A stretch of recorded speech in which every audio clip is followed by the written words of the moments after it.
The explosion shook the neighborhood like a war zone. Windows rattled, car alarms screamed, and smoke poured from Karen's pristine white chimney. She stood in her driveway, hair half burned, shouting something about faulty firewood. People rushed out, gasping, staring. And me, I just leaned on my fence, coffee in hand, watching, because I knew exactly what had happened. She'd finally lit the wrong piece of wood, and karma doesn't need kindling. Before all that chaos, life in Maple Ridge Estates was supposed to be peaceful. You know, one of those picture-perfect HOA neighborhoods with manicured lawns, white fences, and neighbors who only smile when someone's looking. I'd moved there 8 years earlier after my wife passed. I wanted quiet, stability, rules that made sense. But I quickly learned that rules only work when the people enforcing them have common sense. Ours didn't. Ours had Karen. Karen Whitmore, mid-50s blonde, dressed like she was permanently auditioning for a courtroom drama. Within a month of moving in, she'd somehow become HOA president. Nobody remembered voting for her, but suddenly she was marching around with a clipboard and a whistle like she'd been elected by divine right. She loved 3 things: power, attention, and pretending she was saving the neighborhood from decline. The first time she came to my door, she smiled like a politician and handed me a notice. "Mr. Thompson," she said, "your woodpile violates our community aesthetic standards. It's visible from the street." I blinked. "Karen, it's behind my shed." She tilted her head, fake concern dripping from her voice. "Well, from certain angles, it disrupts the neighborhood symmetry." I almost laughed. "Symmetry. Karen, it's firewood, not modern art." She didn't laugh. "You'll need to relocate it within 10 days or face a fine." Then she turned and walked off like a judge leaving the bench. I didn't move it. I just stacked it neater behind my fence. That should have been the end of it. But Karen doesn't stop when she feels ignored. She escalates. A week later, I noticed something odd. My woodpile looked smaller. At first, I thought maybe my memory was slipping, but I counted about 20 pieces missing. Then more disappeared. Every other night, the pile shrank. I asked around, but no one had seen anything. The landscapers hadn't touched it. Kids. No kids lugging 40-pound logs through the night. By the end of the week, I was pissed. Not because of the wood itself, it wasn't worth much, but because someone was trespassing, treating my yard like a free lumber store. I set up a test. I carved small notches on the ends of my logs, and I added a motion sensor near the shed. 2 nights later, at 11:30 p.m., the light flicked on. I rushed to the window. I couldn't see much, just a shadow slipping through the gate, something shiny under the moonlight, too quick to identify. The next morning, 4 marked logs were gone, and in the grass by the fence, heel prints, high heels. Now, there weren't many women in Maple Ridge wearing heels at midnight. In fact, there was exactly one. Still, I wanted proof. But before I could act, another HOA letter arrived, same fine, same threat. Signed, President Karen Whitmore. I almost spat out my coffee. She was fining me for the same wood she was stealing. That's when I drove by her house and saw it through the front window, stacked neatly beside her fireplace, my wood. The same notch I'd carved. I stood there in disbelief. She was burning my wood while threatening to fine me for unsightly storage. I could have gone over and confronted her right then, but I didn't. Because people like Karen feed on confrontation. They live for the drama. If you yell, they win. So I smiled and thought, "All right, Karen, you want my firewood? You can have it. Let's see how much you like it when it bites back." That night, I pulled out my old engineering sketch pad. I wasn't planning to hurt anyone, just teach a lesson. Something poetic. I called it the Firewood Project. But before I could get creative, I needed undeniable proof. So I bought 2 tiny outdoor security cameras, mounted them around my shed, synced to my phone. 3 nights later, I got the alert. Motion detected. I opened the feed, and there she was. Karen in her beige coat scarf and those ridiculous heels creeping through my yard with a flashlight. She picked up my logs one by one, muttering, "He won't miss it. It's for the community anyway." I nearly laughed out loud. For the community? Sure, Karen. The next day I watched the footage again, frame by frame, her smug little face lit by moonlight. Perfect. Now most people would have gone to the HOA board or even the police. But this was Karen. Queen of loopholes. Mistress of manipulation. If I accused her, she'd twist it into harassment. So instead, I waited for the perfect moment. That moment came at the next HOA meeting. Karen strutted in holding her #1 boss lady mug like she was leading a parade. "Let's begin," she said, tapping her pen. Item 1. Mr. Thompson's woodpile continues to violate community standards. I sat quietly in the front row. She continued smug as ever, announcing I'd be fined $250. I raised my hand. "Karen, you said you documented my woodpile within the last 48 hours, correct?" She smiled. "Yes, that's right." "Interesting," I said, "because in those 48 hours, half of it was stolen." The room fell silent. She blinked, stammered, "Well, maybe you misplaced it.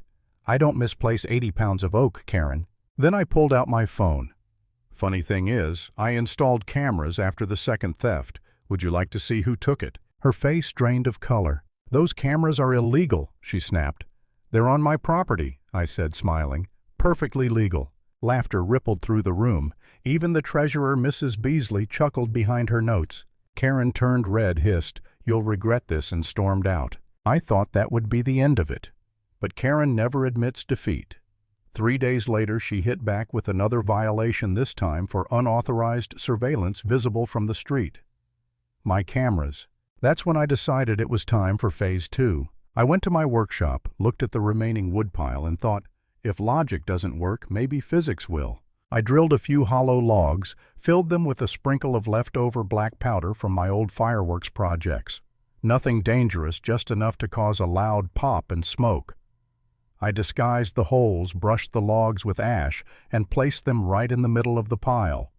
My masterpiece of petty engineering. A few nights later, like clockwork, she showed up again. Flashlight heals confidence. She took my new logs without hesitation. I watched from the window, sipping whiskey, whispering, "Enjoy the warmth, Karen." Then came the night of the explosion. I was watching Mythbusters when I heard it. A dull boom, then another louder, followed by shouting. I stepped onto my porch. A plume of black smoke rose from Karen's chimney. Her wreath was on fire. She stood in her yard robe, scorched, screaming at firefighters. It just exploded. I was burning a few logs and boom! One firefighter tried not to smile. "Ma'am, looks like something inside the wood caught fire too fast. Maybe you got some bad logs." "Oh, I didn't buy them," she snapped, then froze. I raised an eyebrow. "Didn't buy them, huh?" She turned bright red. Everyone in the crowd was staring now, neighbors whispering, smirking. Even Mrs. Beasley looked embarrassed for her. The next morning, a fire inspector and 2 HOA board members stood outside her house. Karen, wearing huge sunglasses, was still furious. When I walked by, she spun on me. "You think this is funny?" My fireplace exploded. I could have died. "Good thing you didn't," I said, calm as ever. "You should be more careful where you get your firewood." Her jaw clenched. "What's that supposed to mean?"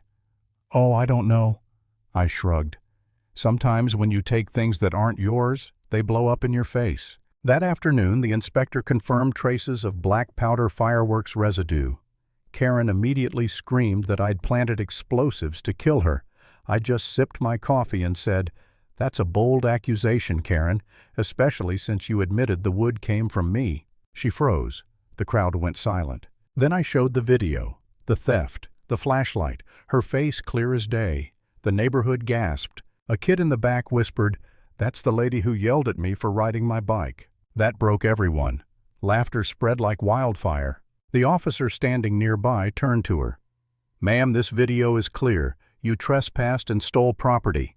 You're lucky he's not pressing charges." She stammered, eyes darting around. "You're all turning against me, after everything I've done." Mrs. Beasley sighed. "Karen, maybe that's the problem." But Karen wasn't done. 2 days later, I got another letter. Special HOA hearing violation of community safety protocols. Basically, she was trying to charge me for the explosion she caused. I laughed so hard I nearly spilled my coffee. I gathered everything, videos, inspection reports, even screenshots from the neighborhood chat where people described the boom heard round the block. The night of the meeting, the clubhouse was packed. People came like it was free entertainment. Karen sat at the head table, chin high, pretending she still had authority. "Mr. Thompson," she began, "you've endangered this community with your reckless behavior. We will determine appropriate disciplinary action." I smiled. "Go ahead." She gave this smug little speech filled with words like malicious intent and sabotage. When she finished, I stood up slowly. "Karen, let's talk facts," I said. "You claim I endangered the community, but the explosion occurred inside your fireplace using wood you stole from my yard." "Correct." She slammed her hand on the table. "That's a lie." I tapped my phone, projecting her theft video on the big TV. Gasps filled the room. There she was, heels flashlight trunk open, caught in 4K. Even Mrs. Beasley hid a laugh behind her folder. "You said you enforced rules for safety," I continued, "but maybe the biggest hazard here was you." Karen's voice cracked. "You can't do this. You can't vote me out." Then Mr. Wilson, the vice president, stood. Calm, steady voice. "Actually, according to HOA bylaws, we can call an emergency vote to remove a president acting against community interests." He raised his hand. "All in favor." One by one hands went up. Then the entire room. Motion carried. Karen froze, eyes wide, shaking.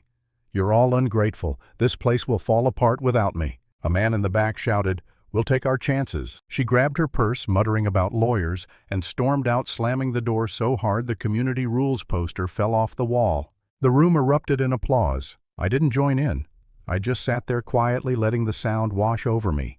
Not triumph, not pride, just relief. Because in that moment, I realized the truth. Karen was never the fire. She was the smoke, the thing that chokes you slowly until you forget what fresh air feels like. And when she was gone, Maple Ridge could finally breathe again. I walked home under the streetlights, past the tidy lawns she once ruled like a queen. For the first time in years, the neighborhood felt alive. People laughed, doors stayed open. And me, I went to my backyard, tossed a real log on the fire and watched it burn clean and steady. Sometimes justice doesn't come from a courtroom. Sometimes it just needs a little spark.